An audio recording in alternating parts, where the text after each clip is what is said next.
च पतितानां पावनेभ्यो वैष्णवेभ्यो नमो नमः।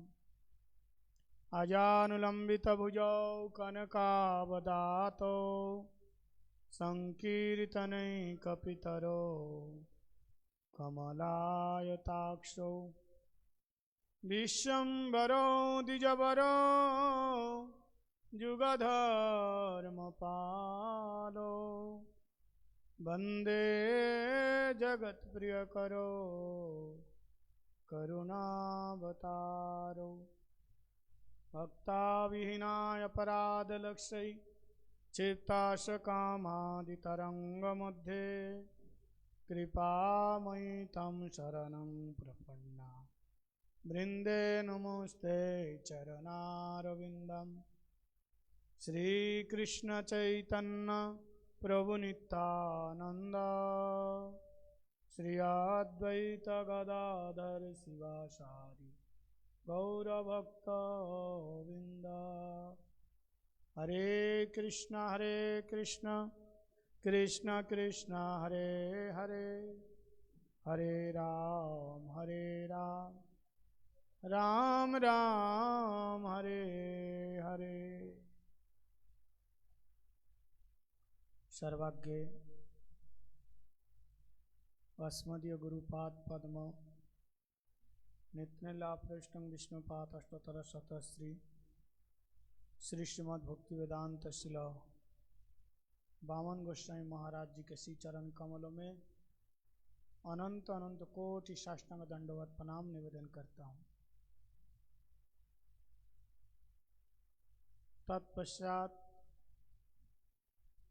शिक्षा गुरुपाद पद्म नित्यलाभृष्टं विष्णुपाद अष्टोत्तर शतश्री श्री श्रीमद् भक्ति वेदांत शिला नारायण गोस्वामी महाराज जी के श्री चरण कमलों में अनंत अनंत कोटि साष्टांग दंडवत प्रणाम निवेदन करता हूँ।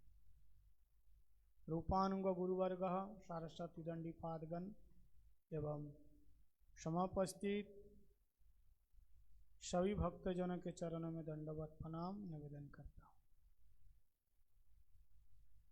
हम लोग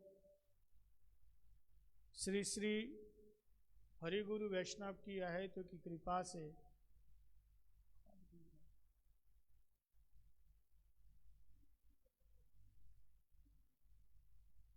हरिगुरु वैष्णव की अहेतु की कृपा से श्रील विश्वनाथ चक्रवर्ती पाद के द्वारा विरचिता माधुर्य कादम्बिनी श्रवण कर रहे हैं।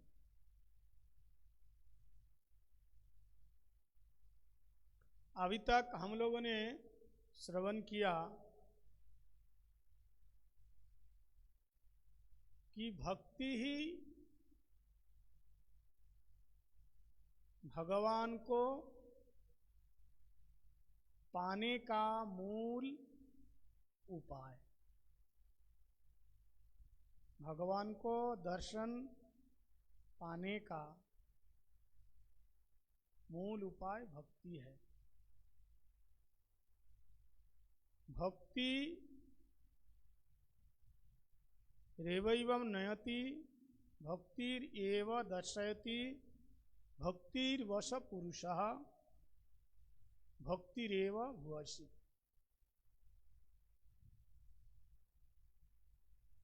भगवान केवल भक्ति के द्वारा ही वशीभूत होता है, कर्म के द्वारा नहीं, योग के द्वारा नहीं, ज्ञान के द्वारा नहीं। आपके पास कर्म है लेकिन भक्ति नहीं है। आप कहोगे महाराज कर्म और भक्ति में क्या अंतर है?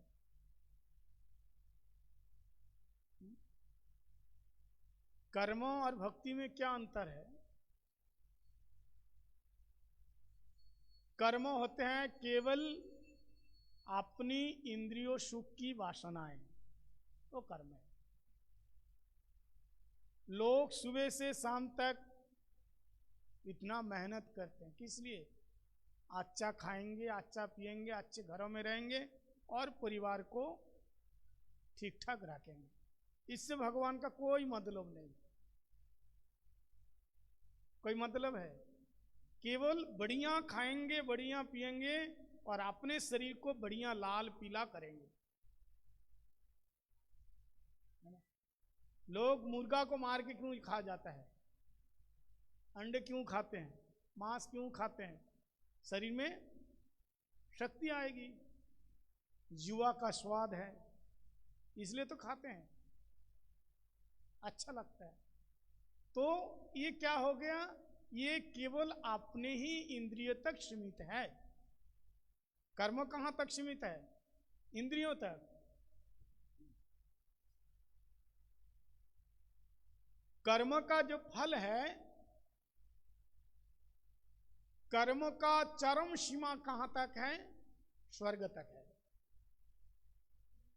कर्म करने वाले व्यक्ति शुभ कर्म किया तो कहां जाएगा? स्वर्ग में जाएगा। स्वर्ग के ऊपर जा नहीं पाएगा, वो भी कितने दिन के लिए? तेतम भुक्तम विशलम क्षीणे पुणे मत्त लोकम विशंति। जब तक पुण्य रहेगा वो स्वर्ग में रहेगा। स्वर्ग में जाते ही आपको एक माला पहना देंगे। जब तक माला नहीं सूखेगा तुम खाते पीते रहो, घूमते रहो, बढ़िया अप्सराओं के साथ नाचते रहो, नंदन कानन के पार्क में जा करके बैठ के गल्प बात करो अप्सराओं के साथ। और जैसे ही माला सूख गया मतलब पुण्य खत्म हो गया, फिर वहां से धक्का मारेगा, पीछे से धक्का मारेंगे, फिर इस लोक में आना पड़ेगा। ये कर्म की गति है। तो कर्म का मतलब है इन जड़ इंद्रियों के द्वारा, जड़ इंद्रियों की जो पुष्टि, जड़ इंद्रियों का जो पालन है, उसको कर्म कहते हैं। इससे भगवान से कोई मतलब नहीं है। और भक्ति क्या हो गया? कर्म तो वही है, लेकिन केवल भगवान के साथ जोड़ देना। जैसे अभी आप खेत में जा रहे हैं काम करने के लिए, खेती उगाए, बहुत फसल आए, इसलिए अपन खाएंगे पिएंगे बस। लेकिन भक्ति कब होगी? वही खेती की फसल लेकर के जब भगवान को भोग लगाओगे, जब भगवान को भोग लगा के खाओगे तब भक्ति होगी। इसलिए कर्म करने वाले व्यक्ति संसार बंधन में फंसे रहते हैं और भक्ति करने वाले व्यक्ति वो कर्म बंधन से ऊपर उठ जाते हैं। तो मूल रूप से भक्ति के ही वशीभूत भगवान है। इसलिए जो भी करो घर में क्या करो? भगवान से जुड़ के करो, भगवान से जुड़ के करो, भगवान से अलग कुछ मत करो। यदि आपसे पूछे आप घर में कितने लोग हैं, आप दोनों बच्चे और पति पत्नी 4 हो गए, है ना? मानो आपके घर में 4 लोग हैं, पति पत्नी और 2 बच्चे, 4 हैं। तो आप 4 नहीं बोलना, कितना बोलना? 5 बोलना। हम दोनों बच्चे और पति पत्नी हैं और हमारे गोपाल जी हैं, उनको भी अपने घर के सदस्य मानो। इससे क्या होगा? आप परिवार के लिए जो भी करोगे वो भगवान के लिए हो जाएगा। ठीक है? तो अभी तक हम लोगों ने सुना भक्ति ही प्रधान है। और भक्ति क्या है? स्वतंत्र है, स्वतंत्र। भक्ति कभी भी किसी के अधीन में नहीं है। भक्ति आबाद गति उनकी। भक्ति निर्णय करती है कि मुझे कहां जाना, कहां नहीं जाना। ये सब कथा हम लोगों ने श्रवण किया। अब कल श्रवण किया था अनेक मतवादियों के भक्ति के संबंध में मत। भक्ति के संबंध में अनेक अनेक प्रकार के साधक हुए हैं, सबका अलग अलग मत है। तो शंखवादी सांख्यवादी जो शारीरिक चर्चा में रहते हैं, शारीरिक चर्चा लेकर के जो रहते हैं, शरीर संबंधी जिसका बोध है, तो ऐसे ही लोगों का विचार है कि भक्ति सात्विक है। वो क्या मानते हैं? भक्ति सात्विक है, लेकिन भक्ति सात्विक नहीं है, वो निर्गुण है। और वो क्या कहते हैं कि आप पाप ना करो। भक्ति के द्वारा क्या होगा? भक्ति करोगे तो पाप नष्ट होगा। ये भक्ति का मुख्य फल नहीं है, ये गौण फल है। कहते सात्विक भक्ति का अर्थ है, यदि कोई इस उद्देश्य से भक्ति करता है कि मेरे पाप दूर हो जाएगा इसलिए मैं भक्ति करूं, तो उसे सात्विक भक्ति कहते हैं। लेकिन भक्ति नहीं है। अगर भक्ति को सात्विक कहते हो तो फिर 3 गुण के अंदर आ गई। अब भक्ति के द्वारा भगवान प्राप्त होते हैं, इसका मतलब भगवान भी माइक हो गया, माया के अधीन में हो गए। लेकिन भगवान ऐसे नहीं है। भगवान कैसे हैं? मायापति है। तो ये विचार दिया है यहां। भगवान कैसे हैं? आत्माराम आप्त काम है, इनको किसी की आवश्यकता नहीं है।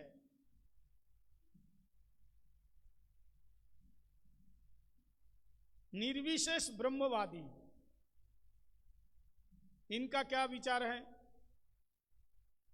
निर्विशेष ब्रह्मवादी कौन है? जानते हो निर्विशेष ब्रह्मवादी किसको बोलते हैं? हम लोग सोचते हैं साधु मतलब सब तो एक ही है, एक ही सोचते हैं ना, लेकिन नहीं, सब अलग अलग अलग अलग है। सबका विचार अलग है। एक प्रकार के साधु वो हैं जो अपने आप को भगवान का दास कहते हैं, और एक प्रकार के साधु वो है जो अपने आप को भगवान कहता है। ठीक है, ये विशेष करके 2 प्रकार के हैं। 4 संप्रदाय वाले आ गए जो भगवान का दास कहने वाले, और बाकी जितने सारे आप देख लो सबका एक ही विचार, सब मायावाद का अलग अलग अलग अलग अंश है। वो कहता मैं भगवान हूं, सोहम। सोहम का मतलब क्या है? सोहम नाम सुना? सोहम आश्रम है, वृंदावन में है, हरिद्वार में है। आपके ये जो यहाँ पे चले जाओ घोड़े वाले मंदिर के वहां ऊपर लिखा रहते हैं सोहम। लेकिन सोहम का मतलब जानते हैं क्या? नहीं नहीं नहीं, नहीं। सोहम का मतलब मैं वही हूं, मैं ही ब्रह्म हूं। सोहम का मतलब मैं ही ब्रह्म हूं, जो अपने आप को ब्रह्म कहता है। तो अभी जीव कैसे बन गया? अगर तुम ब्रह्म है तो जीव कैसे बना? कहते हैं माया के स्पर्श में आके हम ब्रह्म बन गया, ये जीव बन गया। ऐसा बोलते हैं तो माया के संस्पर्श में आके क्या बना? जीव बना। लेकिन निर्विशेषवादी इससे पहले क्या बोला था? ब्रह्म क्या है? निराकार, निर्विशेष, निर्गुण, निरूपादि, ऐसे बताया ना।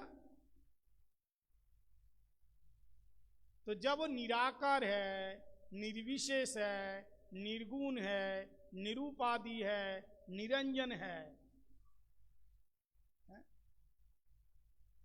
जिसकी कोई विकृति नहीं है, निर्विकारी। निर्विकारी बताया ना, निर्विकारी का मतलब क्या? जिसका विकार नहीं है।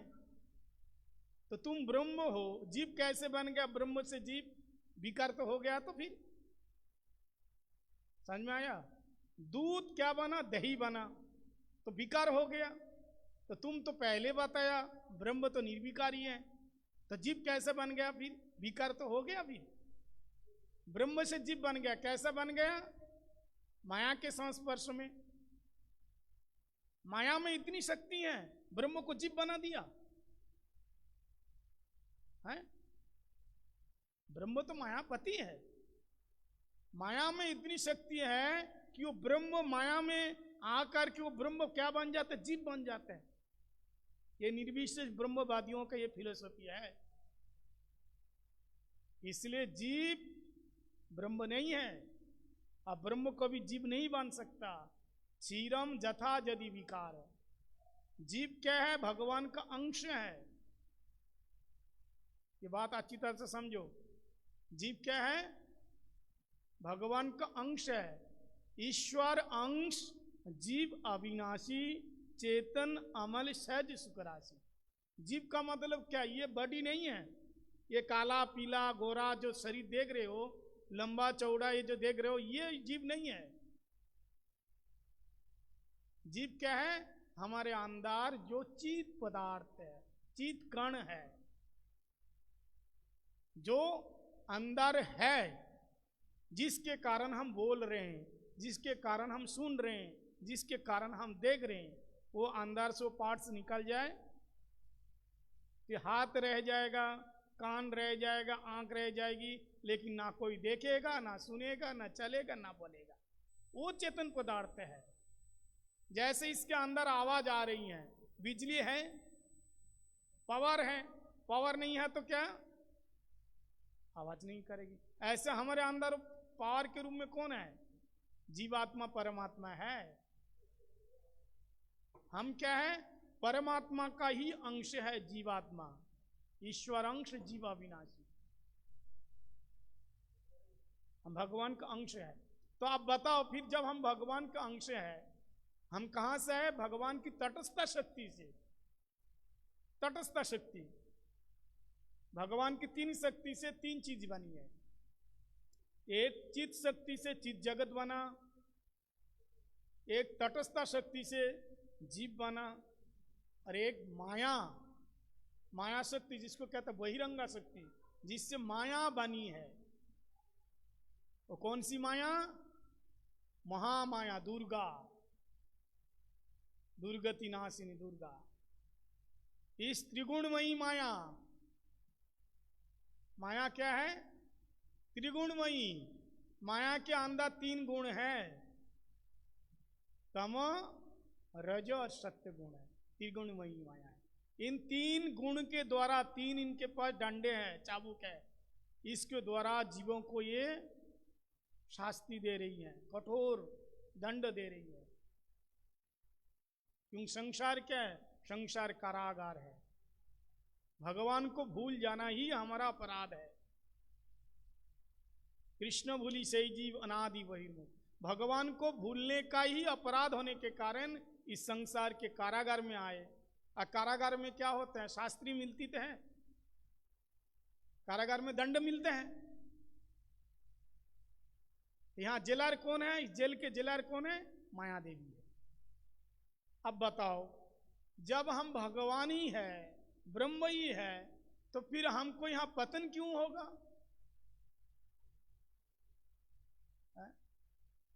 पतन क्यों होगा फिर? इसलिए हम ब्रह्म नहीं है, हम क्या है? भगवान का ही दास है। हम हरे तव पादैक मूलम दासानुदास भुवितास्मि भूया। हम भगवान का दास है। तो जो निर्विशेष ब्रह्मवादी, ये भगवान को कहता है निराकार। ये तो वेद में है, निराकार, निर्विशेष, निर्गुण, निरूपाधि, लेकिन इसकी व्याख्या उल्टा है, इन लोगों ने किया। व्याख्या तो और कुछ है, लेकिन जो व्याख्या है उसको नहीं बता के और कुछ व्याख्या सुना दिया। निराकार का मतलब जिसका आकार नहीं है, ऐसा नहीं है। निर्गतः आकार जस्मात्, जिनसे सारे आकार आए उनको निराकार कहा गया। अथवा हमारे जैसे जिनका आकार नहीं है, त्रिगुणमयी आकार नहीं है, हमारे आकार कैसा है, कैसा है? अस्ति जायते वर्धते अपच्यते अपरिणमति विनश्यति। जायते हमारा आकार क्या है? जन्म लिया, फिर धीरे धीरे बड़ा हो गया, कभी मोटा हो गया, कभी दुबले हो गए। देहस्मिन शरीर में क्या होते हैं? कौमारम यौवनम प्राप्त, ये सब हो गया। और अंत में क्या होगा? ये शरीर का नाश हो जाएगा। तो हमारा आकार क्या हुआ? बदलते गए शरीर का आकार, या हमारे शरीर का आकार जैसे नहीं है, इसलिए भगवान को निराकार कहते हैं।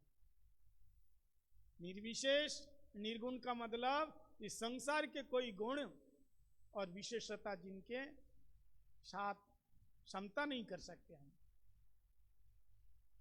इसलिए निर्विशेष जो ब्रह्मवादी है वो भगवान को निराकार, निर्विशेष, निर्गुण, निरूपाधि कह तो ठीक कह रहे हैं, गलत नहीं कह रहे हैं, लेकिन उसके व्याख्या उल्टा दे रहे हैं।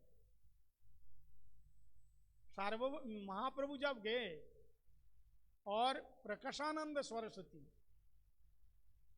वेदांत सुनाते हैं, महाप्रभु से कहते समझ में आ रहे हैं? जैसा आप लोग यहां बैठ के सुन रहे हैं, तो हम तो पूछेंगे ना क्या समझ में आया कि नहीं। तो महाप्रभु से पूछा, आप जो वेदांत जो हम सुना रहे हैं आपको समझ में आता है? तो महाप्रभु चुप रहे। बताइए आपको समझ में आ रहा है कि नहीं? तो महाप्रभु क्या कहते हैं? कहते हैं आप जब पढ़ के सुनाते हो ना, जैसे श्लोक हो गया, प्यार हो गया, जब आप पढ़ के सुनाते हैं ये समझ में आ रहा है, लेकिन जब उसकी व्याख्या आप करते हो ये समझ में नहीं आ रहा है। बोले क्या? तो इतना बड़ा पंडित है भाई, दिग्विजयी पंडित है, कहते मेरी व्याख्या समझ में नहीं आ रहा। बोले नहीं। बोले क्यों? बोले आपकी व्याख्या में भूल है, आपकी व्याख्या में भूल है, आप गलत व्याख्या दे रहे हो। इतने हजारों शिष्य लोगों के बीच में श्री चैतन्य महाप्रभु कह रहे हैं आप जब व्याख्या कर रहे हो ना, कहते हैं ये जो प्यार है, श्लोक है, ये सूर्य की भांति है, दीप्तमान, लेकिन आप जब व्याख्या देते हैं ना, ये बादल की तरह असली अर्थ को ढक रहा है।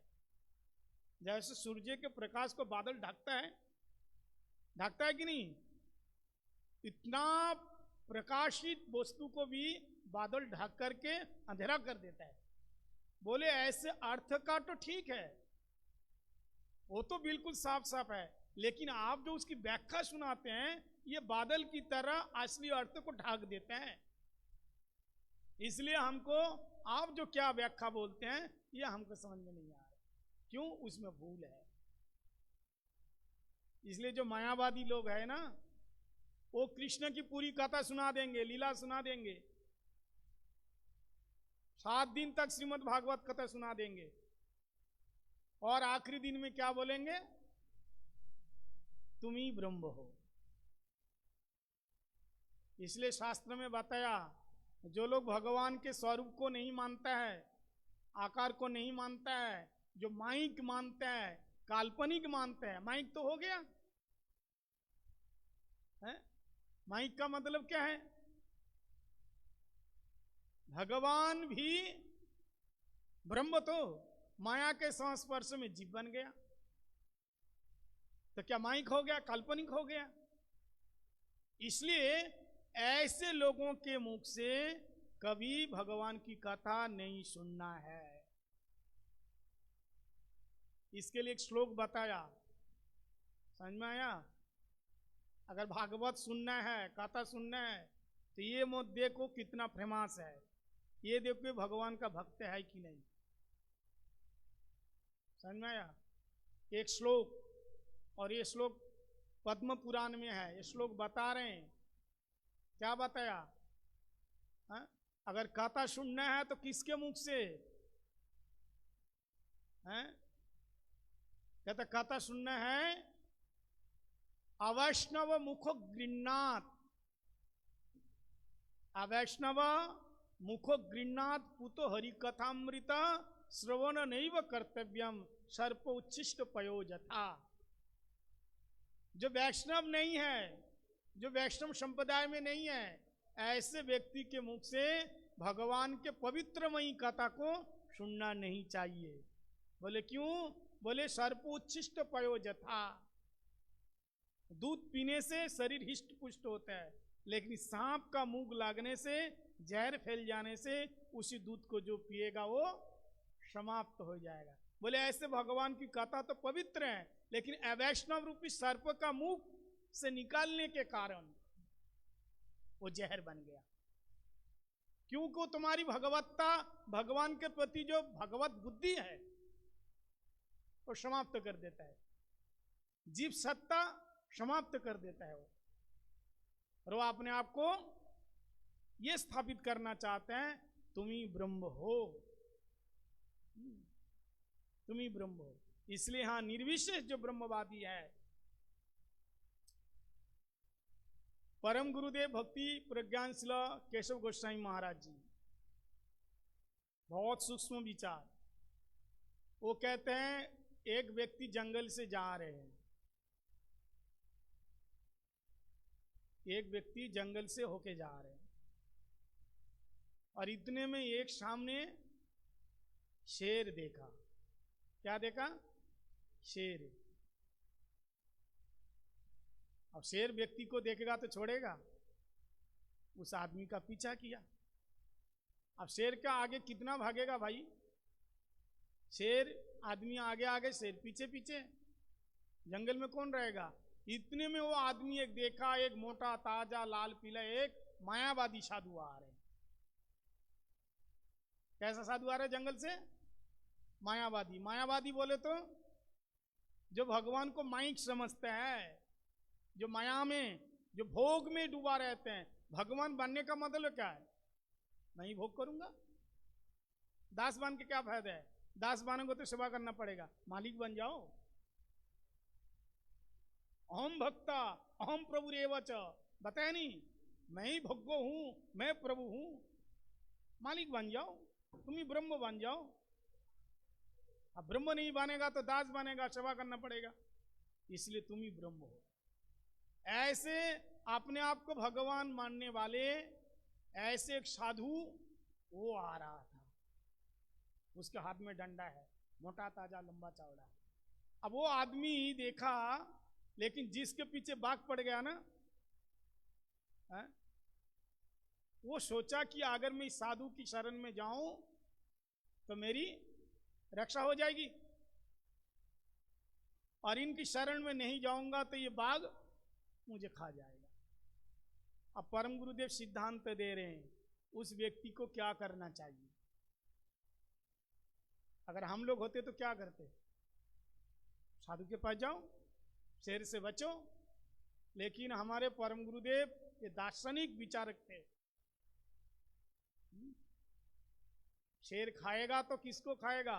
आत्मा को नहीं खाएगा, शरीर को खाएगा।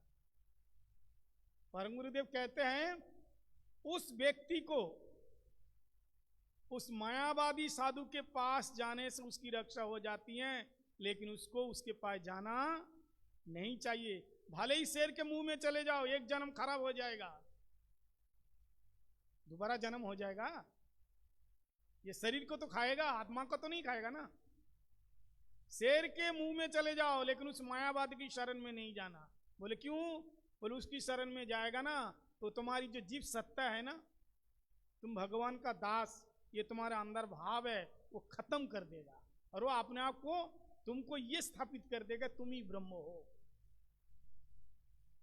इसलिए बताया मायावाद अशस्त्रम प्रच्छन्न बौद्धम, बौद्ध पश्चिम। मायावाद ये कौन? शंकर जी खुद ही कह रहे हैं मायावाद अशस्त्र है, प्रच्छन्न बौद्ध है ये प्रचार। प्रच्छन्न जो बौद्ध धर्म है ना, बौद्ध धर्म क्या था? शून्यवाद। लेकिन इसने कहा शून्य मतलब क्या है? वही एक ही बात है, जीरो बताया। इन्होंने कहा नहीं, जीरो नहीं है, एक है, क्या है? प्रकाश है। अब प्रकाश का तुम तो बता दिया निराकार है, निर्विशेष है, निर्गुण है। थोड़ा सा ठीक है, उनसे बिल्कुल कुछ नहीं तो कुछ तो ठीक है, लेकिन फिर भी तो घुमा फिरा कर कोई अर्थ में नहीं, कुछ नहीं है, निराकार है। और जीरो का मतलब क्या? कुछ नहीं होता। और निराकार का मतलब क्या होता है? कुछ नहीं होता है? कुछ नहीं होता। इसलिए प्रच्छन्न बौद्धवाद कहा गया। प्रच्छन्न बोले तो ढका हुआ। हाँ, बौद्धवाद का ही विचार है, लेकिन वो थोड़ा सा और आगे, प्रकाश नहीं, हम ब्रह्म मतलब हम प्रकाश में विलीन हो जाएंगे। तो कहते हैं अगर वो व्यक्ति उस मायावादी की शरण में, उस साधु की शरण में जाएगा, तो वो भगवान का जो दास है, ये दास भाव भुला करके, उसको भुला करके वो क्या बना देगा? उसको इस बात को यकीन करा देगा कि तुम ही ब्रह्म हो। एक ब्रह्म द्वितीय नास्ति सर्व खलिदम ब्रह्म, ये सब वाक्य है। तत्वमसि, ये सब वेदों का महावाक्य है, लेकिन इसका जो असली जो अर्थ है ये और कुछ है। इसलिए परम गुरुदेव कहते हैं उस मायावादी साधु के पास ना जा करके तुम जाओ तो कहां जाओ? शेर के मुख में जाओ। एक जन्म खराब हो जाएगा, फिर दोबारा जन्म होगा, फिर तुम भगवान की भक्ति करते रहोगे। इसलिए साधु का संग करने से नहीं होगा, देख के करना पड़ेगा। किसका संग करना है? क्योंकि या दोष गुण संसर्ग जायते, दोष और गुण संग के कारण ही होता है। तो निर्विशेष जो ब्रह्मवादी है, इसका क्या विचार है भक्ति के विशेष बारे में? भक्ति के बारे में क्या विचार है? ये कहते हैं भक्ति भगवत स्वरूपानंद है। भक्ति क्या है? भगवान का स्वरूपानंद है, स्वस्वरूप में वो आनंद है। भगवान के अंदर जो आनंद है वो भक्ति है। तो यहां बता, यदि भक्ति को भगवत स्वरूपानंद हम मान लेते हैं, तो ये आनंद किसके अंदर है? भगवान के भीतर है। स्वरूपानंद मतलब क्या है? आत्मानंद। भगवान का आत्मानंद भी कहते हैं। स्वस्वरूप के अंदर आनंद ही है। यदि हम भक्ति को भगवत स्वरूपानंद मान लेते हैं, तो फिर वो आनंद किसके अंदर है? भगवान के अपने ही भीतर वो आनंद है, जिसके कारण भगवान को क्या कहते हैं? आत्माराम। ठीक है, भगवान को जिसके कारण क्या बोलते हैं? आत्माराम कहते हैं। तो जब यह आनंद भगवान में ही है, तो भगवान फिर, यदि भगवान के अंदर ही वो आनंद है, तो भगवान फिर भक्त के पीछे क्यों भागते हैं?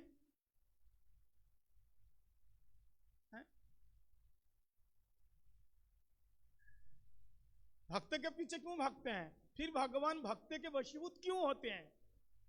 जब भगवान आत्मा राम है, किसी को नहीं चाहिए, तो फिर भक्त के वशीभूत क्यों हो रहे हैं? बताइए, राधा रानी के लिए क्यों तरस रहे हैं? वो तो विषय विग्रह है कृष्ण, उनके पास सब कुछ है।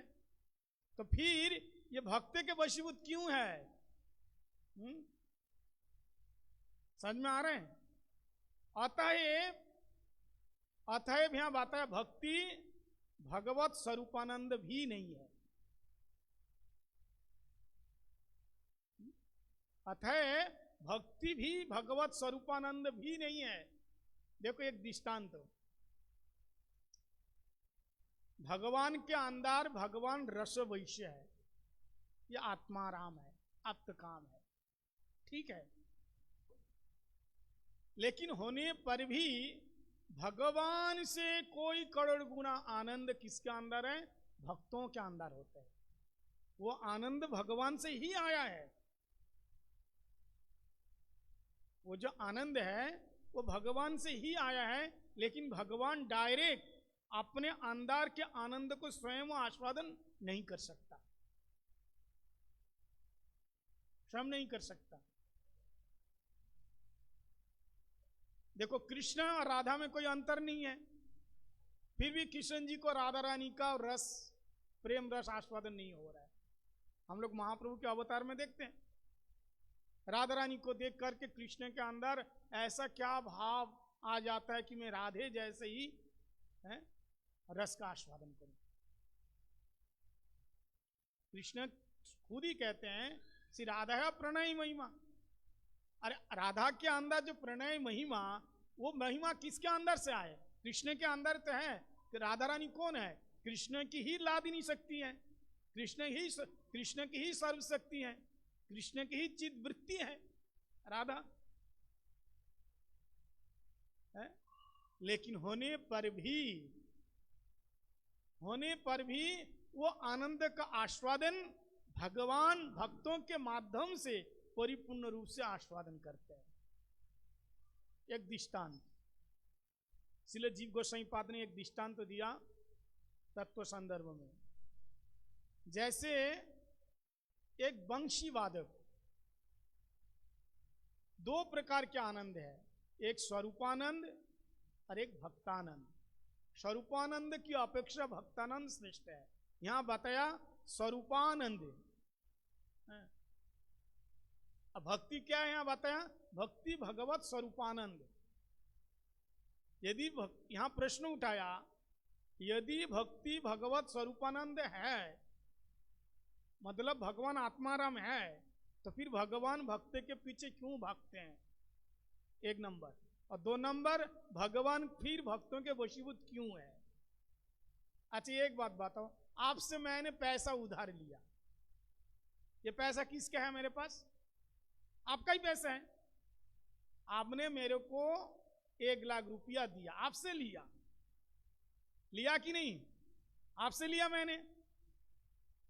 अच्छा आपने मेरे को पैसा दिया, आप उस पैसा को लेने के लिए आप मेरे पीछे भागोगे या मैं आपके पीछे भागूंगा? बताइए। आप मेरे को 1 लाख रुपया दिया, आपसे लिया मैंने, अब उस पैसा को लेने के लिए आप मेरे पीछे भागोगे या मैं आपके पीछे भागूंगा? बोलिए क्या? जिसका पैसा वही भागेगा। अरे हमको क्यों भागना भाई, लेना तो आपका है। समझ में आया? आपने ब्याज में दिया मेरे को, आपको मोल भी मिलेगा और ब्याज भी मिलेगा, तो भागेगा कौन? जिसका पैसा वही भागेगा। तो भगवान की जो भक्ति है, भगवान के अंदर, किसी इंसान के अंदर भक्ति जाता है तो भक्त बन जाता है। वो दिया कौन? भगवान ने दिया। अब उसको भगवान आस्वादन करना है, इसलिए भगवान को भागना पड़ रहा है। और केवल भागना नहीं पड़ रहा है, भैया कब दोगे? दे दो। देते समय तो दानी बान के दिया, और लेते समय भिखारी बान के दो ना। देते समय तो सेठ जी बान के दिया, इसलिए पैसा देते समय सेठ बन के देता है, लो। और लेते समय महाराज कब देगा? हाँ, ये बात है। लेते समय महाराज भिखारी से भी कम नहीं है, वो रोज तारीख बदलते रहेंगे, और ज्यादा वो करोगे ना तो आपको ब्लॉक कर देंगे बार बार फोन करने से। ये बात है। तो यहां जैसे वंशी वादक दृष्टांत दिया, वंशी वादक बजाता है। क्या बजाता है? वंशी बजाता है, वंशी बजाता है। अब देखो जो वंशी है, बांस के टुकड़े हैं, उसके अंदर क्या कुछ राग है? जो राग हम वंशी के माध्यम से लोगों को सुना रहे हैं, वो राग उसके अंदर है। भैरवी राग, शिवरंजनी राग, कलावती राग, जो भी राग है वो वंशी के अंदर नहीं है। वंशी के अंदर होता है, किसके अंदर होता है? बजाने वाले के अंदर होता है। अच्छा बताओ, वंशी ना हो तो बजाने वाला कैसे बताएगा? वंशी के अंदर नहीं होता है, तो वंशी वादक के अंदर। लेकिन वादक कैसे बताएगा कि मैं ऐसे बजा सकता हूं? बंसी के बगैर नहीं बता सकते हैं। लेकिन उसके अंदर गर्व है, मैं अच्छा बंसी बजाता हूं। लेकिन अच्छा बजाता है, गर्व है, लेकिन वो जब बजा के सुनाएगा, 10, 20, 25 आदमी जब सुनेगा और जब ताली बजाएगा, बहावा करेगा, तब उसको पहले जितना आनंद था कि मैं बजाता हूं, लेकिन 50-100 आदमी जब ताली बजाएगा, बढ़िया बजाया, हजारों गुना आनंद उसको प्राप्त हो जाता है ना। लेकिन वो जो स्वर, वो जो हवा में स्वर जो फू मारा है, वो किसके अंदर से गया? वादक के अंदर से उसके अंदर गया, बंसी के अंदर गया। ठीक इसी प्रकार भक्त के अंदर जो भक्ति जब जाती है, जो आनंद का रूप जब लेते हैं, भगवान के माध्यम से ही जाता है। लेकिन जब भक्त के माध्यम से वही आता है ना, तो वो 10 करोड़ गुना होकर के भगवान के पास आता है। समझ में आया? करोड़ गुना ज्यादा आनंद आता है। इसलिए यहां दृष्टांत दिया है कि भगवान का अंदर भक्ति होने पर भी और रस वैश्य होने पर भी, लेकिन संपूर्ण रूप से रस का आस्वादन होगा जब किसी आश्रय के अधीन में रह करके वो विषय वस्तु आस्वादन करेगा। और एक दृष्टांत तो ले लो, रसगुल्ला देखा? रसगुल्ला को पहले क्या बनते हैं? गुल्ला बनता है। पनीर के गोल गोल बनाते उसको क्या बोलते हैं? गुल्ला बोलते हैं। और जब चाशनी में डाल देता है तब क्या बन जाते हैं? रसगुल्ला बनते हैं। चाशनी में जब डालते हैं तब क्या बन जाते हैं? रसगुल्ला। उसके हर कण में रस समा जाते हैं। देखो गुल्ला वो भी खराब नहीं है, वो भी खाओ, वो भी अच्छा है, सुंदर है। छाने के है, पनीर का है, छाने से बनते हैं, बढ़िया है। लेकिन ये गुल्ला कौन है? ये भगवान है। उसमें मिठास भी है। लेकिन भक्त के भक्ति रूपी रस पात्र में, भक्ति रूपी चाशनी में वो गुल्ला जाकर के लबालब जब रस स्वरूप हो जाते हैं और उसका जब आनंद का टेस्ट लेते हैं तब और ज्यादा आनंदित हो जाता है। तो भगवान का जो प्रेम केवल प्रेम गुल्ला है, और भक्तों के वो पात्र रूपी, भक्ति पात्र रूपी रस चाशनी में वो प्रेम जब डूब जाता है तो क्या हो जाता? भक्तानंद हो जाता है। वो स्वरूपानंद भक्तानंद हो जाते हैं और वही प्रेम को आस्वादन करने के लिए भगवान तरस जाते हैं। इसलिए कृष्ण स्वयं रस स्वरूप है, लेकिन रस स्वरूप होने पर भी वो राधा रानी का प्रेम प्राप्त करना चाहते हैं। क्यों? क्योंकि राधा जी के रस पात्र में, विरह पात्र में वो प्रेम जाकर के और सुंदर उज्ज्वल हो गया, और सुमधुर हो गया, और मिष्ट हो गया। ठीक है। और एक दृष्टांत, आपने बहुत सुंदर श्रृंगार किया, बढ़िया सुंदर श्रृंगार किया आपने। माताएं श्रृंगार करती हैं, बहुत बढ़िया श्रृंगार किया, और जिसने श्रृंगार कराए वो कहते तू बहुत बढ़िया लग रही है आज। सुन के अच्छा लग रहा है कि नहीं? अगर आपको कोई कहे बहना तू बढ़िया अच्छी लग रही, बढ़िया साड़ी पहनी है, ये तो ये हार कहाँ से खरीदा, ये कानून में कुंडल कहाँ से खरीदा, ये नथनी कहाँ से, तू बड़ी अच्छी लग रही है आज। आपको अच्छा लगता है कि नहीं? लेकिन आपने साजने के बाद अब शीशा में अपना मुंह नहीं देखा। लोग ब्यूटी पार्लर में जाते हैं, बढ़िया करके साजाते हैं, और साजाने के बाद शीशा के सामने उसको खड़ा कर देता है कि नहीं? बोलो। देखो हम लोग तो कहीं गए नहीं, लेकिन अंदाज में बता रहे हैं, ऐसा तो होता है, हैं? आप लोग गए होंगे तो पता होगा। तो उसको बढ़िया करके साजाते हैं, पहले साजा लेते हैं और फिर उसको बड़े एकदम शीशा के सामने नस से सीख तक उसको दिखाता है। अब बताओ, जब सुंदर साजाया तब कह रहे हैं बहुत सुंदर है, बहुत सुंदर है तू, और जब वो शीशा के आगे खड़ी हो गई तो अपने आप को देख करके पहचान नहीं पाई, मैं हूं, मैं इतनी सुंदरी हूं, तब उसको कितना आनंद आया, बहुत आनंद आया। बोले ठीक इसी प्रकार वेद वेदांत उपनिषद भगवान को कह रहे हैं रस वैश्य है तू, रस स्वरूप है, आनंद लब्धानंदी है, कितने सारे श्लोकों से भगवान को कह रहे हैं, भगवान को विश्वास ही नहीं हो रहा है, मैं ऐसा हूं क्या, मैं इतना सुंदर हूं। लेकिन ये राधा रूपी आईने के आगे जब खड़ा हो जाता है, कौन? श्याम सुंदर। श्याम सुंदर तो बहुत सुंदर है, लेकिन वो राधा रूपी शीशा के सामने जब खड़े हो जाते हैं तो राधा रूपी आईने में जब अपने आप को देखते हैं, राधा रानी कौन है? शीशा है। राधा रूपी आईने के सामने जब प्यारे श्याम सुंदर खड़ा हो जाते हैं और श्याम सुंदर के स्वरूप जब प्रतिबिंब प्रतिफलित होता है, राधा में देखते हैं, तो तब श्याम सुंदर एकदम मोहित हो जाता है, मैं इतना सुंदर हूं जो राधा में देख रहा हूं, इसलिए मेरे को राधा बनना है। कैसे राधा बनना है? कैसे राधा बनना है? राधा रानी का रंग लेना है, राधा रानी का मूड लेना है, राधा का भाव लेना है। इसलिए कृष्ण ही वही राधा का रंग भाव मूड लेकर के श्री चैतन्य महाप्रभु के रूप में आए। इसलिए अपना ही स्वरूपानंद को संपूर्ण रूप से आस्वादन करना। इसलिए तो श्लोक में बताया कि राधा प्रणय महिमा तुलसे वणैवा स्वाद्व जनाद्भुत मधुरिमा त्रित्वा मदियो सौखन भावड्ड समझ, 3 कारण बताया ना। इसलिए उसमें से एक कारण है भगवान की खुद की मधुरिमा कैसी है, वो जानना चाहते हैं। तो राधा रानी का प्रेम क्या है, और राधा रानी वो प्रेम आस्वादन करके किस भाव में डूब जाती है, ये सारे कारणों को लेकर के कृष्ण ही चैतन्य महाप्रभु के रूप में। तो यहाँ ब्रह्मानंद निर्विशेष ब्रह्मवादी, तो यहाँ श्रेष्ठ क्या हो गया? भगवत स्वरूपानंद से श्रेष्ठ है भक्तानंद श्रेष्ठ।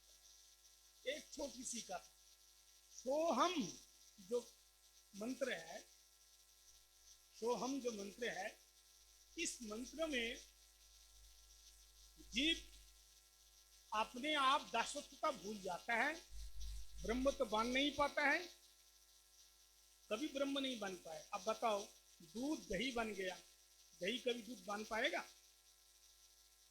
कभी नहीं बन पाएगा। इसलिए आप कितना भी सोहम सोहम शिवहम शिवहम करते रहो, मैं ही शिव हूं करते रहो। नमः शिवाय ठीक है, नमः शिवाय मंत्र ठीक है, लेकिन शिवहम मैं ही शिव हूं नहीं, तुम शिव नहीं बन सकते, तुम ब्रह्म नहीं बन सकता, जीव कभी शिव नहीं बन सकता। ये भाव। एक बार एक साधु किसी गांव में गए तो देखा दोनों पति पत्नी खेत में काम करते हैं, शाम को आए तो महात्मा गए तो महात्मा की सेवा किया। महात्मा ने पूछा कोई मंत्र जाप करते हो? बोले नहीं बाबा, हम तो काम करते हैं।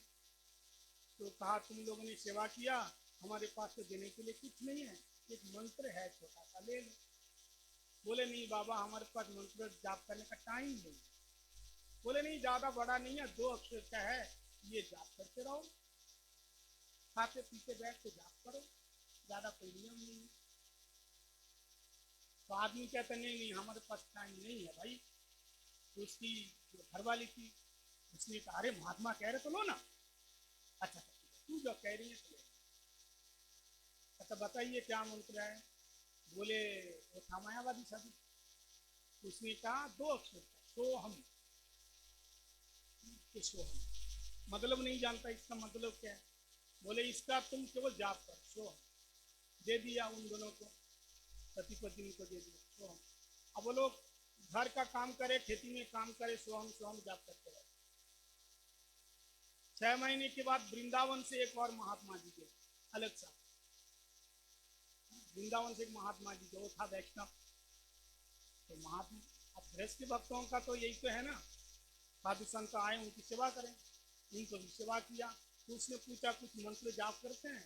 बोले हाँ, एक गुरु जी आए थे 6 महीना पहले, दीक्षा देते। हम लोग जहाँ जाते हैं ना पहले पूछते हैं दीक्षा भी हुआ कि मंत्र करते हो कि नहीं, एकादशी करते हो कि नहीं, ये हम लोगों का यही काम है। अगर नहीं करते तो करो। तो बोले गुरु जी आए थे मंत्र दिए। अच्छा मंत्र बताइए। बोले मंत्र का सोहम। तो ये वैष्णव है ना, ये समझ गए ये तो कोई मायावादी के चक्कर में पड़ गया। बोले इसका मतलब क्या जानते हो? बोले नहीं हमको कुछ मालूम नहीं। क्योंकि ये तो जानते हैं ना, तो हम का मतलब मैं ही ब्रह्म हूँ। तो इसने कहा भाई तो आप लोगों ने मेरी बहुत सेवा किया है तो हम बहुत प्रसन्न हैं, इसलिए हम आपको एक मंत्र देना चाहते हैं। ये लोग कहा महाराज पहले आकर के मंत्र देंगे, फिर आप आओगे मंत्र दिया दे रहे हो, फिर और कोई आएगा मंत्र देगा, तो इतना सारा दिन हम लोग केवल मंत्र जाप करते रहेंगे, हमारे पास टाइम कहाँ है। बोले नहीं हमारे पास उसने 2 अक्षर दिया, हम केवल एक ही अक्षर देंगे, एक ही अक्षर देंगे। तो आदमी कहते नहीं नहीं एक ही भी नहीं लेना है। तो उसकी पत्नी कहते अरे एक अक्षर नहीं ले सकते हो, महात्मा जी नाराज हो जाएगा। बोला अच्छा अच्छा ठीक है दीदी। तो बोले देखो पहले वाले जो गुरु जी मंत्र दिया है ना उसको हम नहीं छोड़ेंगे, पहले वाले जो गुरु होते विश्वास होते हैं, अपराध लगेगा।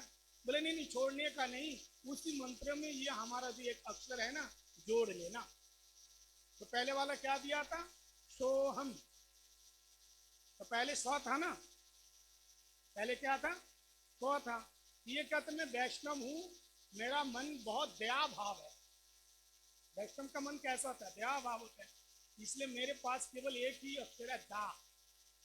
क्या है दा है, इसलिए सौ से पहले दा लगा लो, क्या हो गया दासोहम। सोहम से पहले 100 से पहले दा लगा दिया तो क्या हो गया दासम। बोले क्या हो गया, बोले दासम। बोले इसका जाप करो दासम दासम। अब वो सारा दिन दासम सोहम भूल गया। बोले गुरु जी अपराध नहीं होगा, बोले क्यों इसके अंदर तो है दासम मतलब सोहम, तो तुम छोड़ा कहाँ इसके अंदर तो है। बोले हाँ ठीक है। अब घर गृहस्थी वाले क्या इतने जानते हैं, अब दासम दासम। 1 साल के बाद वो पुराने वाले गुरु जी, अब महात्मा लोग चक्कर लगाते रहते हैं ना, वो पुराने वाले गुरु जी आए, वो गुरु जी आए खूब सेवा किया। बोले जाप करते हो, बोले हाँ करते हैं, सुनाओ। तो ये सुनाने लगा दासम दासम। अरे दासम कहाँ से आए, हमने तो सोहम दिया था। सोहम का मतलब मैं भगवान हूँ और दासम का मतलब मैं भगवान का दास हूँ, अंतर हो गया ना। ये कहाँ से मिला, हम तो सोहम दिया, ये दा कहाँ से लगा लिया। बोले वृंदावन से गुरु जी आए थे और उन्होंने दिया, ये समझ गए तो वैष्णव है वो। बोले देखो हमारे मंत्र को तुम हेर फेर किया है, पाप लगेगा। डरा देते हैं ना लोग, बेचारे घर गृहस्थी वाले तो डर जाते हैं, सोचा ना जानी क्या हो जाएगा, हमारे बच्चे को क्या हो जाएगा, परिवार की क्या हो जाएगा, डरा देते हैं। सबसे पहले क्या पाप लगेगा तेरे को ऊपर शनि राहु का दोष चढ़ेगा, डरा देते हैं। बहुत डर गए। नहीं गुरु जी आप बताइए। बोले जैसा हमारा मंत्र का हेर फेर किया ना, मंत्र लिया, अब के बार हमारा मंत्र का हेर फेर किया ना और बहुत पाप करेगा, तो बताइए इस मंत्र को कैसे कार्य करे। बोले हाँ कार्य होगा। बोले फिर क्या करना है, बोले ये मंत्र के साथ और एक अक्षर जोड़ना पड़ेगा। का इसका मतलब मंत्र बड़ा होते ही जा रहे हैं मंत्र बड़ा होते ही जा रहे हैं। पत्नी से कहा देख ये महात्मा लोगों का काम नहीं है, जितने बार आएगा एक एक मंत्र बढ़ाता जाएगा। अब बताओ हम लोग हल चलाते हैं, खेती बाड़ी करते हैं और मंत्र चलो सो हम दास हम बता दिया, अब इतना बड़ा हो गया कैसे याद रखेगा, बोलने में दिक्कत होगी। तो गुरु जी ने कहा नहीं तुमने पाप किया है, मंत्र बदल के ये लेना है। तो पत्नी ने कहा चलो क्या करे, बोलिए आखिरी बार है। बोले हाँ और दोबारा नहीं देंगे। लो तो पहले सोहम दा लगा दिया, क्या हो गया दासम। अब दास से पहले और अक्षर इसने दिया, ये बोले मेरा पहला अक्षर क्या था स था, तो बोल दास से पहले फिर स लगा, फिर क्या हो गया सदा सोहम। क्या हो गया सदा सोहम, मतलब मैं हमेशा ही ब्रह्म हूं। मायावादी ने सोचा अब देखता हूं क्या करता है। सदा सोहम मैं हमेशा ही ब्रह्म हूं, करो जप करो। ठीक है महाराज 1 साल के बाद फिर वो गुरु जी आए, चक्कर लगाते रहते ना, देखते चला लोग ठीक से जाप कर रहा है कि नहीं। तो गुरु जी लोग हम लोग घूमते रहते, हमारा तो और कोई काम नहीं है, ऑफिस नहीं है, कोई कुछ नहीं है भक्तों के घर घर में डोलना है और देखना क्या ठीक से कर रहा है कि नहीं कर रहा है, यही काम है। फिर 1 साल बाद वैष्णव गुरु जी आए, इस बात तो प्रसाद लेके आए। वैष्णव लोग प्रसाद लेके आते हैं ना, किसी भक्त के घर जाते हैं तो प्रसाद ले लो, प्रसाद का हाँ बढ़िया है। सेवा किया। बोली हाँ महाराज। अच्छा जाप करते हो? बोले हाँ करते हैं। तो सुनाइए। तो इसने सोचा कि दास को हमने दे के गया था, तो सुनाइए। तो ये सुनाने लग गया, सदा स्वहम। बोले अरे ये सदा स्वहम स्व कहाँ से आया, ये तो दासम बताया था। बोले महाराज हम क्या करें, पहले तुम लोग सुधर जाओ। हम लोगों का दोष नहीं है, पहले तुम लोग आपस में सुधर जाओ। क्या मतलब? बोले वो पुराने वाले गुरु जी आए, वो बिगड़ गए, पहले आप बिगड़े फिर वो बिगड़े हैं। आप दोनों के बिगड़ने के चक्कर में तो हम तो सिगड़े हो गए।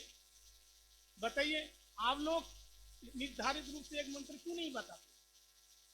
आप सोहम दिया, वो दासोहम दिया, फिर वो सदा सोहम दिया। तो ये कहता मेरे से और एक बार लेना पड़ेगा। बोले बिल्कुल नहीं, और नहीं लेंगे। बोला अच्छा एक बार बताओ, उनसे कितने बार लिया? बोले 2 बार।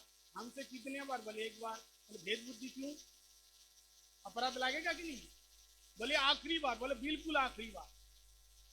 बोले बिल्कुल आखिरी बार, दोबारा तो देंगे नहीं, आएंगे नहीं तेरा यहाँ, ये लास्ट। तो अब क्या मंत्र, अब यहाँ क्या मंत्र रुका है? सदा सोहम। वैष्णव कहता मैं दानी हूं, मेरे पास केवल दास है। सदा सोहम से पहले फिर दाला, फिर क्या हो गया? दास दास हम हो गया ना। वैष्णव ने सोचा पहले भगवान का दास, केवल क्या था? दासोहम था, मैं भगवान का दास हूं। अब दासो दासम हो गया, दासानुदासो भुविता भूयो जनानुरागी तो दानुगम। अब भगवान के दास दास बन गया। अब इसको कोई नहीं न गिरा सकता है। डायरेक्ट भगवान का दास बनने जाओ तो तुम्हारा पतन हो सकता है, लेकिन तुम भगवान के दास बन के भगवान की भक्ति करोगे तो तुम्हारा पतन कभी होने ही नहीं देगा। क्योंकि बहुत सारे दास है ना, अब गिरते जाओगे उठा लेगा, गिरते जाओगे उठा लेगा, वो गिरने नहीं देगा, भगवान तक लेके जाएंगे। अब मंत्र क्या हो गया? दास दासम, मतलब जीव नित्य कृष्ण दास, दास दासम। बोले इस मंत्र का जाप करो। अब वो जाप करा महाराज, फिर मायावादी गुरु जी आने लगा। इन लोगों ने देखा वो फिर दोबारा आ रहे, वो आके फिर मंत्र देगा, ऐसा करो ना उनसे मिलना ना झगड़ा करना, घर में ताला लगाना, यहाँ से भाग जाना। ताला लगा के पीछे के दरवाजे से भाग गए। वो गुरुजी आके देखा ताला लगा हुआ और ऊपर लिखा हुआ था दासो दासो हम। क्या लिखा हुआ था? दास दास हम। बोले हे भगवान सोहम गया काम से। तो यहाँ इसलिए बताया जो केवल सोहम का जप करने वाला वो भगवान से दूर हो जाते हैं। लेकिन हम लोग क्या है? अहम नारायण दास दास अस्मि तद्भृत भृत परिचारक भृत्या भृतस्य भृत इति माम स्मर लोकनाथा। हम भगवान का दास है, केवल दास बनने ना जाओ, भगवान के दास के दास के दास के अनुदास। महाप्रभु ने कहा ना, गोपी भट्टयोर पद कमलोर दासानुदास। इसलिए दास बन करके जियो। बोल वृंदावन बिहारी लाल की, सचिनंदन गौर हरि की, श्री गुरु महाराज की, माधुर्य कादम्बिनी की जय। अब देखो कथा का यहीं पर स्टॉप है। कल मैं जा रहा हूँ हरिद्वार में, मैं उधर ही रहता हूँ ना। तो ये कथा अगर कोई सुनना चाहते हैं कंटिन्यू, तो मेरा जो फेसबुक का लाइव आएगा भक्ति वेदांत विष्णु महाराज जी के नाम से, अगर सुनना चाहे आगे पीछे कभी इसको फॉलो कर सकते हैं। ठीक है, तो कथा का ही विराम। हरे कृष्णा कृष्णा कृष्णा हरे हरे, हरे रामा राम राम हरे हरे, हरे कृष्णा कृष्णा कृष्णा हरे हरे, हरे राम राम राम हरे हरे। निताई गौर हरि बोल, हरि बोल, हरि बोल, हरि बोल, हरि बोल, हरि बोल, हरि बोल, हरि गौर प्रमानंदे हरि हरि। हरे कृष्ण।